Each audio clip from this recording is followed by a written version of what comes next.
Hello guys. तो कैसे हैं आप लोग। जैसा कि हम पढ़ रहे थे डीसी मोटर में हमने प्रीवियस वीडियो में डीसी शंट मोटर के बारे में डिस्कस करा था। तो आज हम डीसी सीरीज मोटर के बारे में चर्चा करेंगे। ठीक है, तो फर्स्ट ऑफ ऑल इसका क्या हम देखेंगे, इलेक्ट्रिकल डायग्राम देखेंगे, इलेक्ट्रिकल सर्किट देखेंगे कि कैसा होता है डीसी सीरीज मोटर। तो ये देखिए, ये आपका फील्ड वाइंडिंग हो गया, इसी के सीरीज में जुड़ा हुआ होता है आर्मेचर। ये हो गया आपका आर्मेचर। यहाँ पे आपने वोल्टेज अप्लाई करा भी,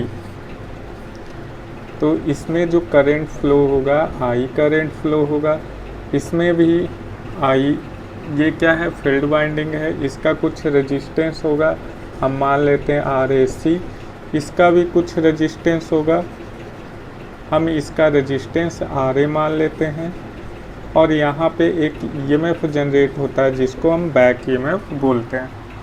ठीक है, तो first of all DC series motor को देखने से ये लग रहा है कि जो इसका फील्ड वाइंडिंग है, फील्ड वाइंडिंग वो आर्मेचर के सीरीज में जुड़ा हुआ है, इसीलिए इसका नाम डीसी सीरीज मोटर है।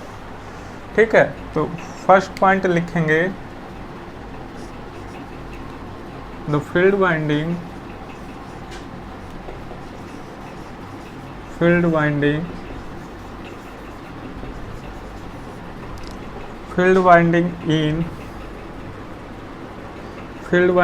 is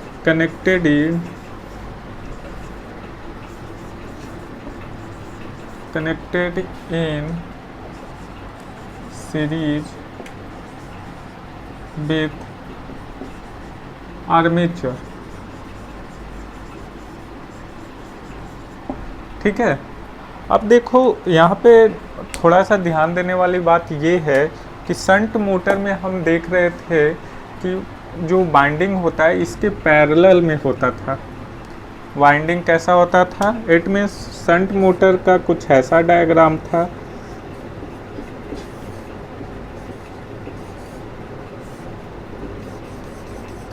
ये आपका शंट मोटर था। तो यहाँ पे ये था कि अगर एक बार फ्लक्स सेटअप हो गया, मोटर में फ्लक्स सेटअप हो गया, तो ये वाला तो जो करंट था वो क्या था, कांस्टेंट हो जाता था। ISH ये कांस्टेंट हो जाता था। आइए, अब लोड के घटने और बढ़ने से ये इसको कोई फ़र्क नहीं पड़ता था, ये जो करंट ले रहा था वही करंट लेता है। लेकिन यहाँ पे आर्मेचर करंट वैरी करता था। लेकिन यहाँ पे जब आर्मेचर करंट वैरी करेगा तो यहाँ पे आपका फील्ड का भी क्या होगा, फील्ड वाइंडिंग का भी करंट घटेगा, बढ़ेगा। ठीक है, तो यहाँ पे देखो, इसीलिए इसका जो फील्ड वाइंडिंग है, फील्ड वाइंडिंग का जो क्या बाइंडिंग है, इसका क्रॉस सेक्शन एरिया, जो बाइंडिंग का क्रॉस सेक्शन एरिया होता है, इट मीन जो तार से बाइंडिंग किया हुआ रहता है वो उसका क्रॉस सेक्शन एरिया ज़्यादा लिया जाता है और वो कम नंबर ऑफ टर्न दिया जाता है। It means number of coils की संख्या इसमें कम होती है। तो जो दूसरा पॉइंट है वो लिखिए, the series field winding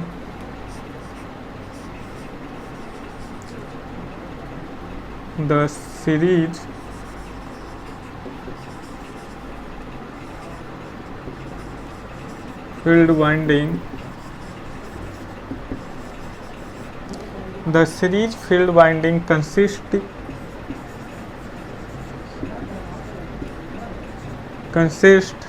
of few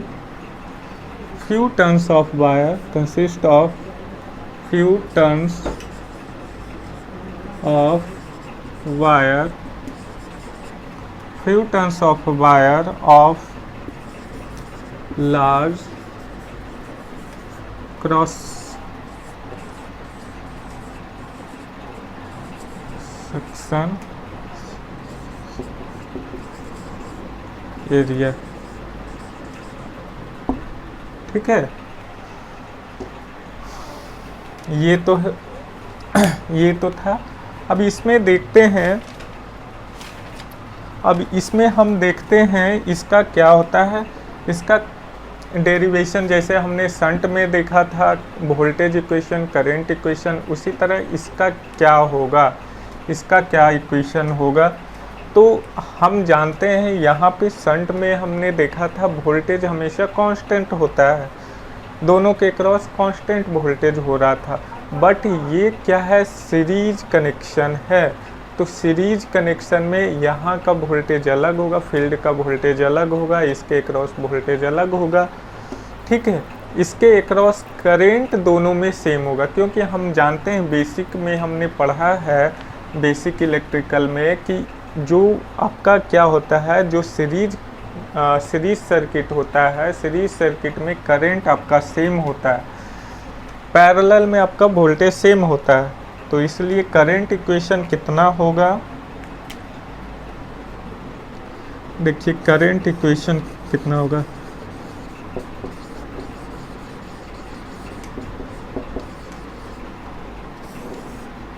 current equation क्या KCL लगाएंगे, बाई KCL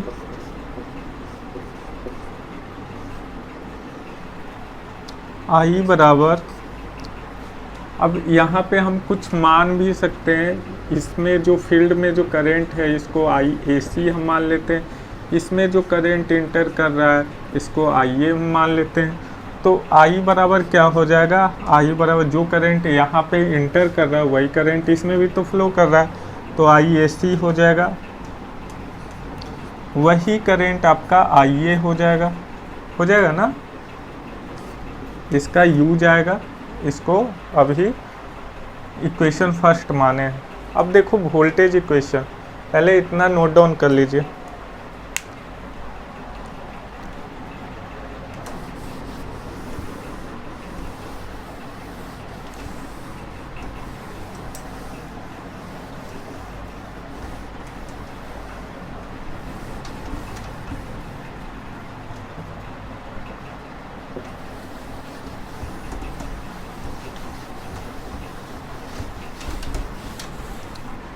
अब देखो वोल्टेज इक्वेशन कितना होगा,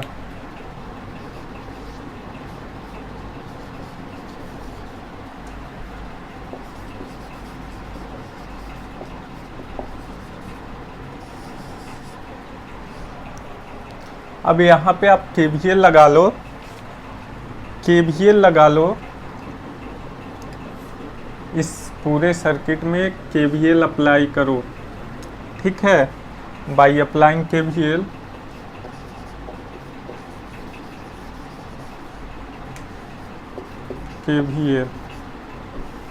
KVL लगाओगे तो जो इक्वेशन आएगा वो कितना आ जाएगा, V बराबर क्या हो जाएगा, हम चलो इधर से ले लेते हैं, V बराबर EB plus I into RAC, ठीक है, ये इक्वेशन आ जाएगा। इसको हम इक्वेशन 2 मानते हैं, ये आपका KVL इक्वेशन हो गया। अब देखो हम पावर इक्वेशन लिखते हैं,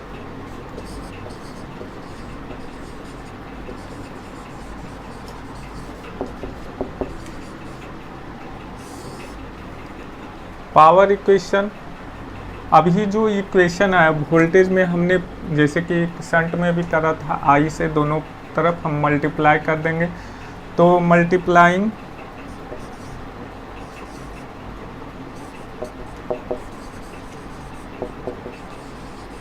बाई I इन इक्वेशन 2, अब 2 में I बोथ साइड,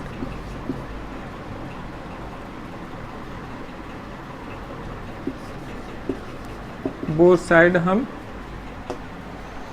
क्या करेंगे, तो इसमें क्या हो जाएगा, VI हो जाएगा बराबर EBI हो जाएगा plus I RA plus AC हो जाएगा।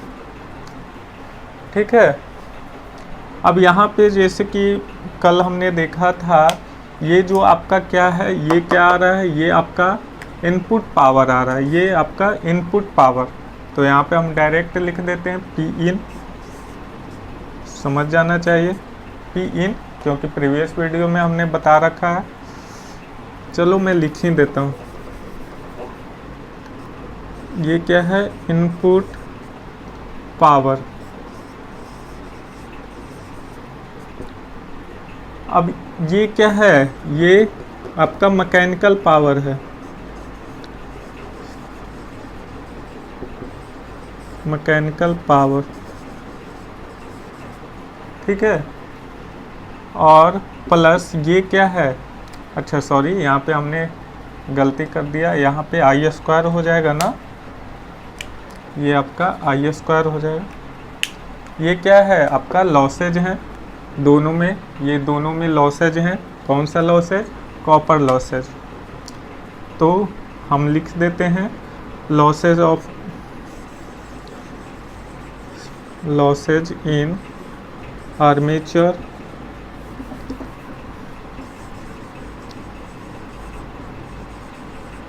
प्लस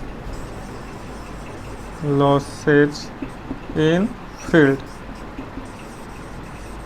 अब देखो दोनों को अलग अलग कर दोगे तो दोनों अलग आ जाएगा, I square R A plus I square R A C. R A C हो गया आपको फील्ड का लॉसेज, ये हो गया आपका आर्मेचर का लॉसेज। ठीक है। तो यहाँ पे वी आई हमको क्या निकालना है, मैकेनिकल पावर। तो देखो यहाँ पे ये आपका हो गया वी आई बराबर पी एम, हमको पी एम निकालना है, पी एम प्लस, अब यहाँ से तो पीएम का वैल्यू तो पता चल गया ना, मैकेनिकल पावर पीएम, यहाँ से डायरेक्ट ही मैं लिख देता हूँ, कितना हो जाएगा, यहाँ से मैकेनिकल पावर कितना हो जाएगा,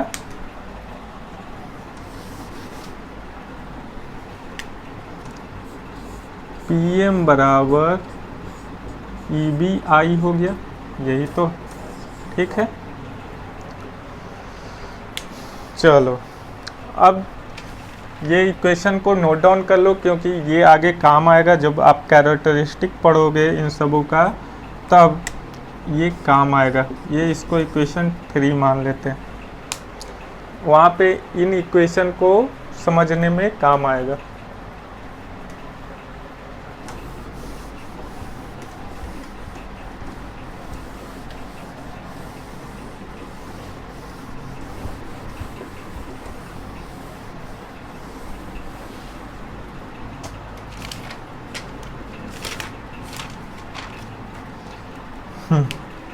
तो कैरेक्टरिस्टिक में कौन कौन से कैरेक्टरिस्टिक, पहला कैरेक्टरिस्टिक हम देखते हैं,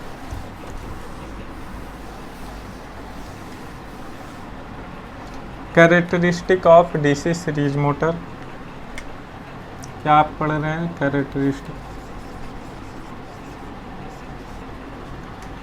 characteristic of DC series motor. Okay.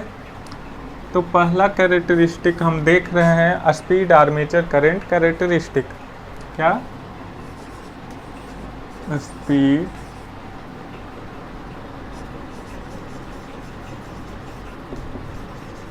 Armature current characteristic. ठीक है। अब देखो क्या है कि इक्वेशन केवीएल इक्वेशन याद है, तो वहाँ पे केवीएल इक्वेशन हमने क्या लिखा था, केवीएल इक्वेशन यहाँ पे जो केवीएल इक्वेशन भी बराबर क्या था, E B plus I into R A plus R A C, ये था। यहाँ से हम क्या करेंगे, ई बी बराबर क्या हो जाएगा, V minus I R A plus R A C हो जाएगा। ठीक है। तो यहाँ से फर्स्ट ऑफ ऑल हम क्या करेंगे, इस इक्वेशन से हम इस इक्वेशन को लिख दिए ई वी बराबर भी minus I R A plus R A C. I hope यहाँ तक क्लियर होगा कैसे हो गया। ठीक है, अब इसका इक्वेशन आपको पता है, बैक ईएमएफ का इक्वेशन पता है क्या है, N P phi Z upon 60 A. ठीक है, बराबर भी minus I R A plus R A C. Okay, अब यहाँ से कांस्टेंट पोर्शन को ख़त्म कर दो। जो कांस्टेंट है कौन कौन सा आप लिख दो। तो आपका जो स्पीड है, स्पीड और फ्लक्स, बाकी सब तो मशीन डिजाइन होने के बाद ये क्या होते हैं, कांस्टेंट होते हैं। Is directly proportional to V minus I R A plus R A C. Okay, यहाँ से आप लिख सकते हो speed is directly proportional to V minus I R A plus R A C upon 5। कोई दिक्कत नहीं होना चाहिए। अब देखो, जब यहाँ पे आई का वैल्यू, ये आई है, आई का वैल्यू अगर लो है, अगर कम है, आई का वैल्यू कम है, वहाँ पे ये वैल्यू नेग्लिजिबल हो जाएगा। अगर जितना कम हो जाएगा यानी कम वैल्यू होगा आई का, तो इसका वैल्यू भी कम होगा। ठीक है, टोटल का इसका कम होगा, तो हम इसको नेग्लिजिबल मान लेते हैं। लिखेंगे at low value of I A या आई एट लो वैल्यू ऑफ आई, कहीं कहीं पे आई ए भी लिखा होगा। तो केसीएल इक्वेशन में आपने देखा था आई ए बराबर आई ए सी बराबर आई था। ठीक है, तो कंफ्यूज मत होइएगा। आई द वोल्टेज,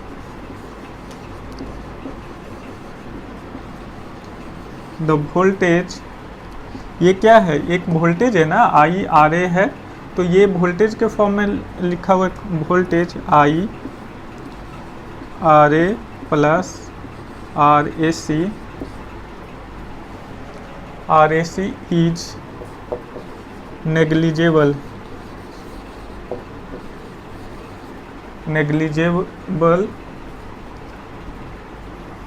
ठीक है। अब वैल्यू ही लो होगा तो ये ना के बराबर इसका वैल्यू रहेगा, वैल्यू कम रहेगा। तो तब क्या होगा, नेग्लिजिबल एज कंपेयर टू भी, एज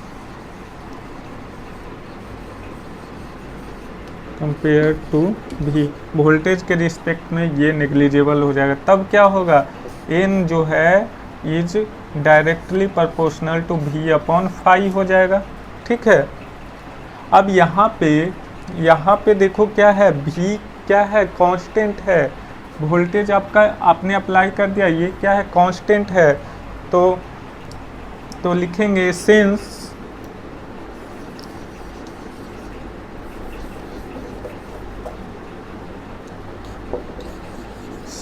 भी इज कांस्टेंट। अब भी कांस्टेंट हो गया तो तब स्पीड किस पे डिपेंड करेगा, यहाँ पे मैं लिखता हूँ स्पीड किस पे, तो n is directly inversely proportional to flux. अब ये सीरीज मोटर है, तो जो फ्लक्स है किस पे डिपेंड करेगा, तो ये है आई पे डिपेंड करेगा। तो n is inversely proportional to 1 upon, sorry यहाँ पे ऐसे लिख देते हैं ताकि क्लियर होगा। In series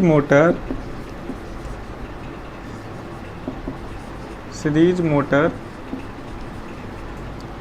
phi is directly proportional to I A, या आई ए लिख सकते हो बराबर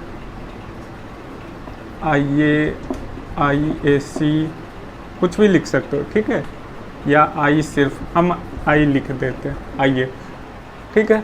तो स्पीड इज सो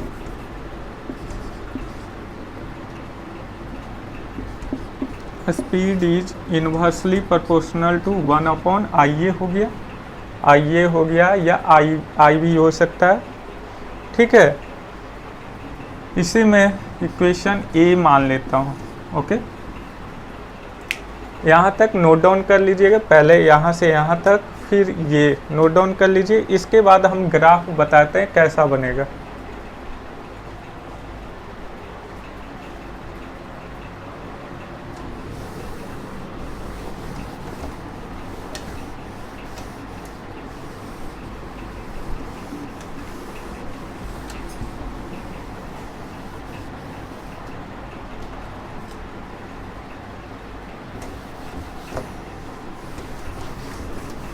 अब देखो, इसका जो ग्राफ होगा स्पीड वर्सेज आर्मेचर करंट, तो इसका ग्राफ कैसा होगा? अगर ये स्पीड है, n है, ये क्या है स्पीड, ऐसे लिख देता हूँ, ये क्या है आर्मेचर करंट,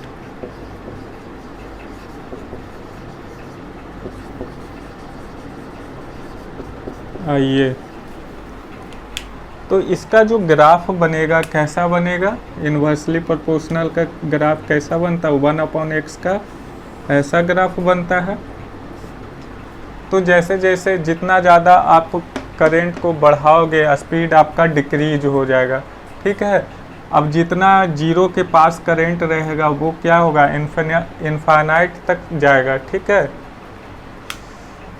तो कुछ ऐसा ग्राफ बनेगा। स्पीड वर्सेज किसका हम पढ़ रहे थे? स्पीड आर्मेचर करंट का कैरेक्टरिस्टिक। इसको नोट डाउन कीजिए। दूसरा कैरेक्टरिस्टिक पे आते हैं, torque armature current characteristic.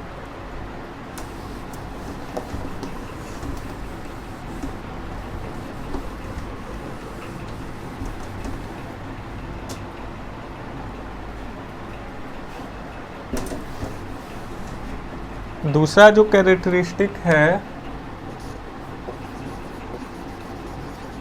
Torque armature current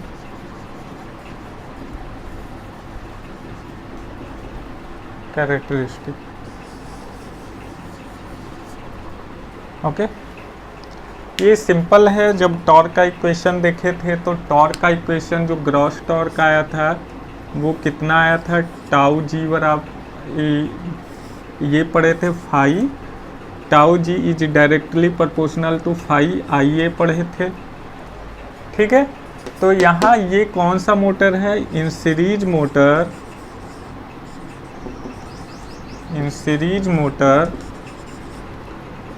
अब यहाँ पे देख रहे हैं सीरीज मोटर में phi is directly proportional to I A, ये है ना।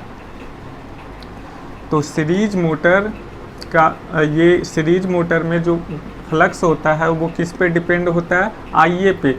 इट मीन्स आप जितना आई ए का वैल्यू बढ़ाओगे उतना आपका फ्लक्स, फील्ड फ्लक्स बढ़ेगा, ठीक है।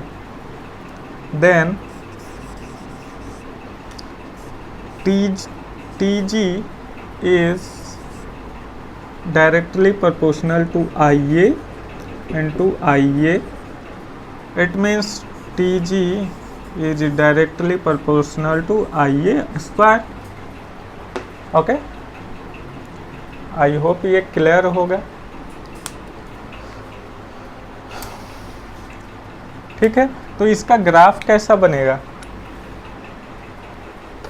इसका ग्राफ कैसा बनेगा?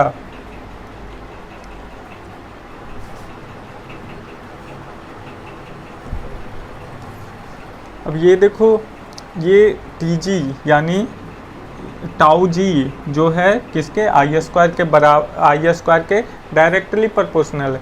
तो क्या ये हमेशा के लिए ऐसा रहेगा? ऐसा होगा?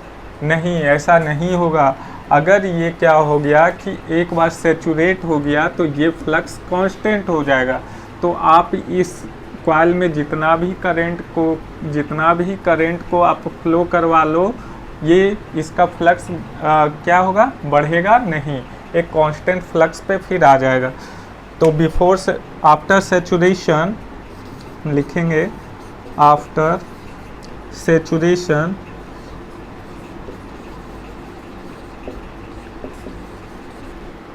सेचुरेशन क्या हो जाएगा, Tg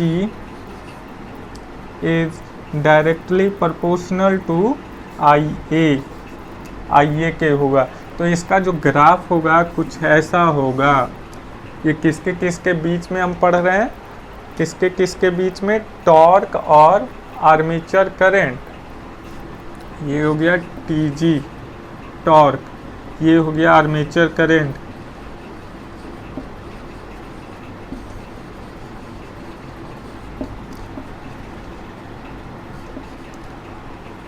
इसका जो ग्राफ बनेगा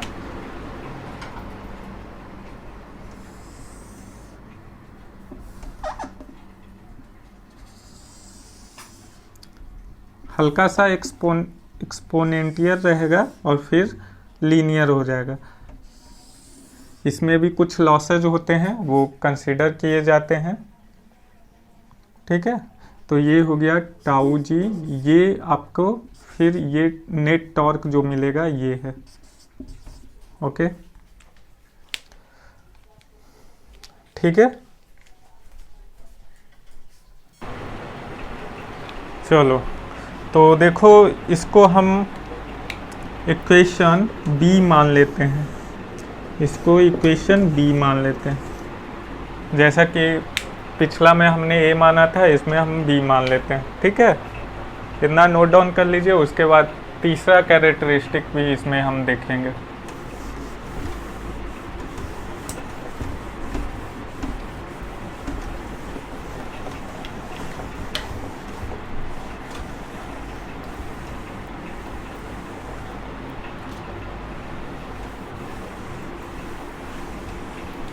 इसमें हम देखेंगे टॉर्क स्पीड कैरेक्टरिस्टिक। क्या देखेंगे,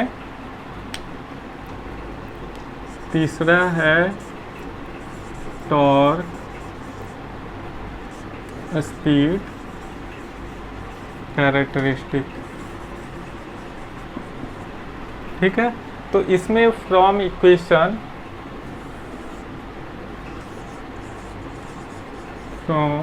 चलो पहले मैं इक्वेशन लिख देता हूँ ताकि आपको समझ में आएगा। इक्वेशन ये हमने माना था किसको, n is inversely proportional to 1/IA। ये इक्वेशन ए था।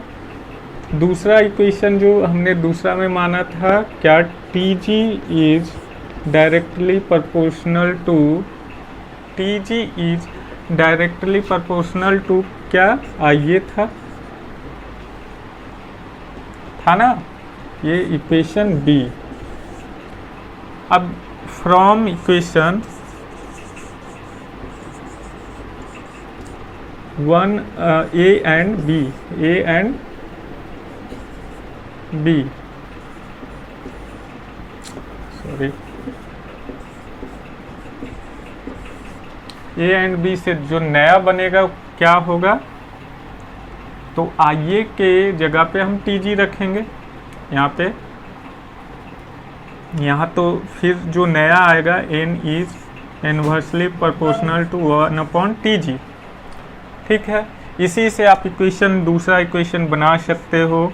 और TG is inversely proportional to, चलो नहीं इसी से देख लेते हैं, क्लियर हो जाएगा।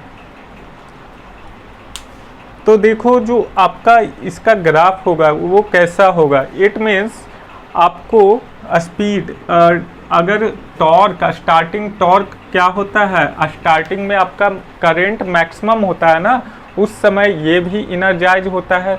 तो उस समय जो पहला इक्वेशन बना था, it means n is directly proportional to IA square. ठीक है, तो IA स्क्वायर इट मीन्स यहाँ पे जो टॉर्क होगा उस समय कौन, स्टार्टिंग के समय में, उस समय टीजी जो होगा torque, TG is directly proportional to I A square, यानी आई ए स्क्वायर पे डिपेंड करेगा। तो ये टॉर्क उस समय क्या होगा, बहुत ज़्यादा टॉर्क होगा, तो इट मीन्स वहाँ पे ये स्पीड क्या होगा, बहुत ज़्यादा हाई होगा। तो इसका जो ग्राफ बनेगा, इसका जो ग्राफ बनेगा कुछ ऐसा होगा।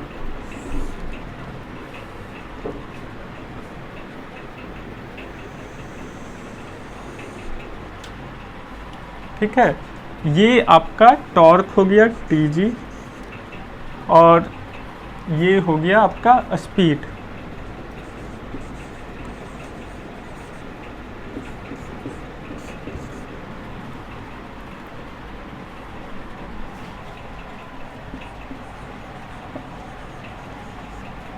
ये आपका टॉर्क हो गया। इट मीन स्टार्टिंग के समय ये इनफाइनाइट पे होता है, इसका जो स्पीड होता है इनफाइनाइट होता है, इसीलिए कभी भी डीसी सीरीज मोटर को हम फ्रीली ऐसे चालू नहीं करते हैं। हमेशा डीसी सीरीज मोटर पे हम कुछ न कुछ लोड को लगाकर चालू करते हैं, क्योंकि उस समय इसका जो टॉर्क होता है बहुत ज़्यादा टॉर्क होता है। तो यहाँ पे आप लिख सकते हो इन डीसी सीरीज मोटर, मैं लिख ही देता हूँ, in DC series motor the torque of motor, torque is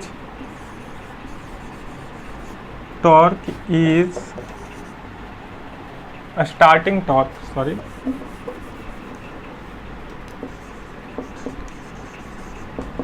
starting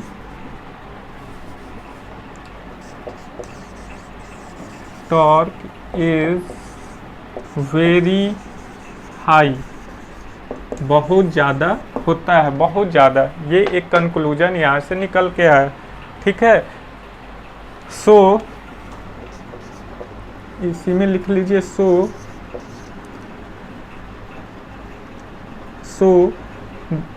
the DC series motor,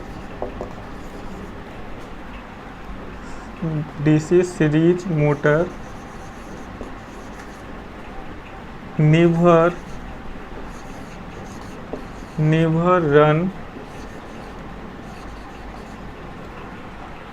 run with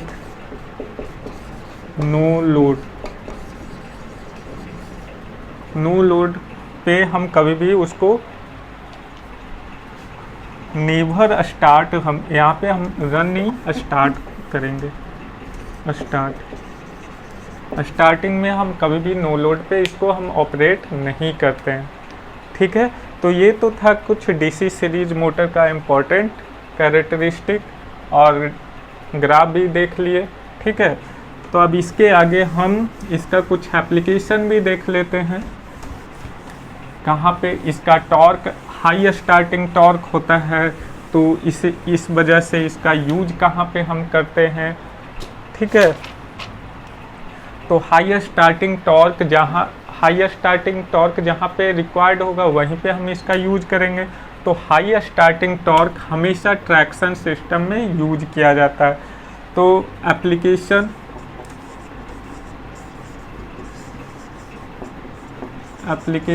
of DC series motor,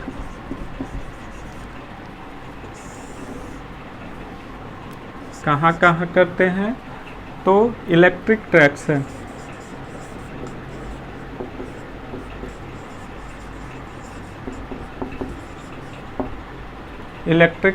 हो गया, क्रेन्स हो गए,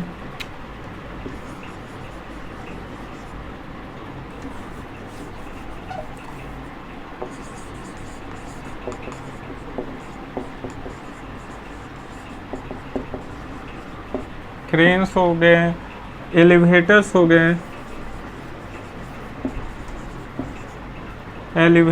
गए, वैक्यूम क्लीनर हो गया,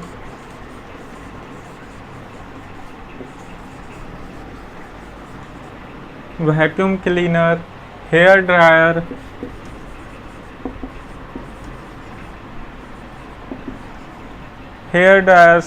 etc, बहुत जगह। मेन जो इसका इम्पोर्टेंट यूज है ट्रैक्शन क्रेन्स, एलिवेटर्स, ये सब जगह हम यूज करते हैं। ठीक है, तो फिलहाल डीसी सीरीज मोटर में आज इतना ही। अब इसके आगे हम डीसी कंपाउंड मोटर देखेंगे, उसके बाद हम क्या देखेंगे, इन सभी का स्टार्टिंग कैरेक्टरिस्टिक देखेंगे। ठीक है, तो थैंक यू।